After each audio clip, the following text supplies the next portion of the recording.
Türkmenistan'da milli türkü ve müzik sanatının geliştirilmesi amacıyla yarışma düzenlendi. Çalsana Bahşi isimli yarışmada dereceye girenler ödüllendirildi.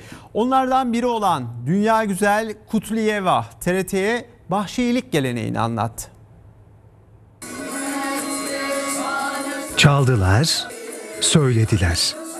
Türkmen halk ozanları Türkmenistan'ın bağımsızlığının 33. yıl dönümü dolayısıyla bir araya geldi. Aşkabat Mukamlar Sarayı'nda Çalsana Bahşi isimli müzik yarışması düzenlendi. Ozanlar performanslarıyla beğeni topladı. 14 kişi Türkmenlerin Altın Asrı ödülüne layık görüldü.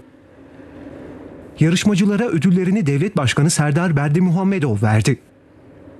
Etkinlik Türkmenistan'daki yetenekli müzisyenlerin keşfedilmesini sağlıyor. Altın zinciri kazanan Dünya Güzel Kutliyeva da onlardan biri. Türkmen Milli Konservatuvarı'nda eğitim alıyorum. Sanata olan sevgim çocukluk zamanında başladı. Yarışmada Teşnis isimli Türkmen türküsünü söyledim. Bu türkü bana başarıyı getirdi ve yarışmayı kazandım. Çok sevinçli ve gururluyum.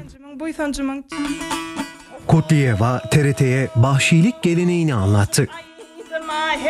Vatan kahramanlarını, atasözlerini ve destanları Türkmen sazı dutar eşliğinde anlatan aşıklar ve ozanlara Türkmenistan'da Bahşi denir. Bahşiler milli kültürün en önemli temsilcileri arasında yer alır. Gelenek ve göreneklerimizi müzik eşliğinde gelecek kuşaklara aktarır.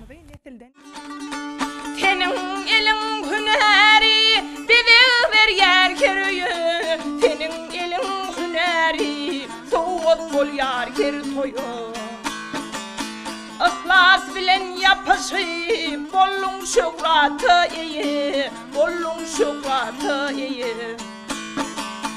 Döşü zahmet nişanı, öktü halı çigelin. Bahşilik geleneği 2021 yılında UNESCO insanlığın somut olmayan kültürel mirası listesine eklendi.